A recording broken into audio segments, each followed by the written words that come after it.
vous savez, d'abord, nous avons respecté l'orthodoxie administrative. Hein. Vous savez, si nous voulons entrer à l'intérieur du pays, on doit passer forcément par les autorités administratives, qui sont d'excellents relais, et donc qui travaillent en parfaite intelligence avec les collectivités territoriales, qui ont en charge de l'état civil. Donc, déployer de tels outils nécessite forcément de passer par ces autorités-là.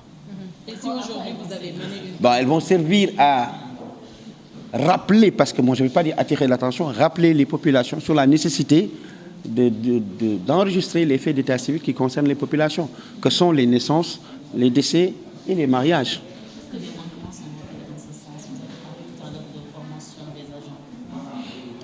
Manquement, si, parce que si les problèmes persistent, perdurent depuis longtemps, c'est parce que quelque part, le système ne fonctionne pas normalement, malgré tous les efforts déployés par l'État. N'oubliez pas que, je le disais tantôt, que l'état civil est une compétence qui est transférée aux collectivités territoriales. Mais malheureusement, nous voyons beaucoup de dysfonctionnements. Combien d'enfants aujourd'hui n'ont pas leur acte d'état civil? Combien d'enfants aujourd'hui, à l'approche des examens, ont des difficultés pour passer ces examens-là pour défaut de pièces d'état civil? Et donc tout ça veut dire quelque part que les populations n'ont pas encore bien appréhendé la nécessité et l'urgence et l'importance de l'état civil dans la vie des concitoyens. C'est renforcer les capacités. C'est aussi bien choisir les gens qui travaillent dans les centres d'état civil.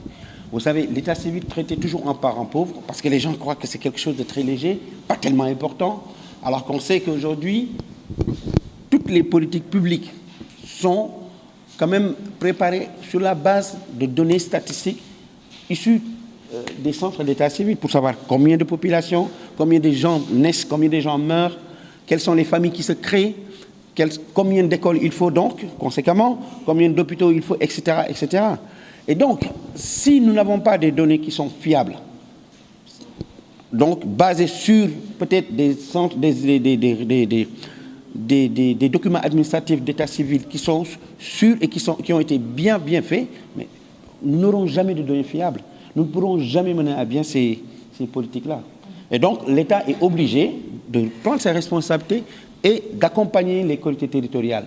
Mais je vais dire surtout qu'il faudrait qu'on veille à recruter des personnes qui sont habilitées à ça.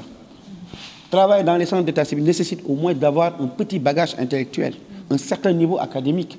On ne peut pas laisser des personnes qui trouvent à peine à lire leur nom ou à lire un nom ou à transcrire un nom qu'ils entendent. Et donc pour cela, nous sommes obligés de mener de telles campagnes pour attirer l'attention des autorités territoriales qui sont des élus à encore accorder beaucoup plus d'importance à l'état civil. L'informatisation est un processus qui fait partie de la modernisation de l'état civil. C'est une composante. La composante, c'est le renforcement des capacités, c'est l'amélioration de la gouvernance, mais c'est surtout l'informatisation qui va permettre de nous mettre dans les standards internationaux, comme un pays qui se fait respecter.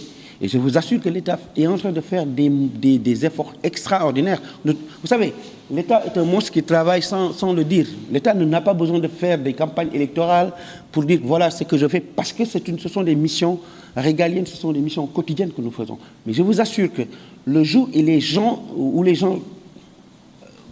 où ces choses-là va vraiment exploser, vous verrez que en sourdine, l'État fait des efforts extraordinaires pour un système informatisé de sûreté, comme je l'ai dit tantôt, et qui puisse permettre aux citoyens facilement, où ils puissent se trouver, d'avoir son papier d'état civil. Qu'il soit à New York, qu'il soit à Washington, qu'il soit à Paris, et qu'il soit né à Fatick, mais qu'il ne puisse pas avoir des difficultés pour avoir son acte d'état civil. Mais pour cela, il faut un système bien informatisé. Actualité sur Sen TV Sénégal. Politique, people, éducation, sport, culture, art. Pour plus de merveilles, abonnez-vous sur Sen TV Sénégal. Regardez Sen TV au Sénégal, les frères. Sen TV Sénégal. Sen TV Sénégal. Sen TV Sénégal, meilleure télé. C'est la France qui vous le dit. asalaamaaleykum mbokk Sénégal wóoratul bañ a seetaan Sen TV man la Michel Perlo from Moscou mooy Passe My Dream Sen TV ñoo ngi seetaan Sen TV. Bonjour, je suis Zidane, chers téléspectateurs. Moi, personnellement, je vous conseille de regarder Sen TV au Sénégal.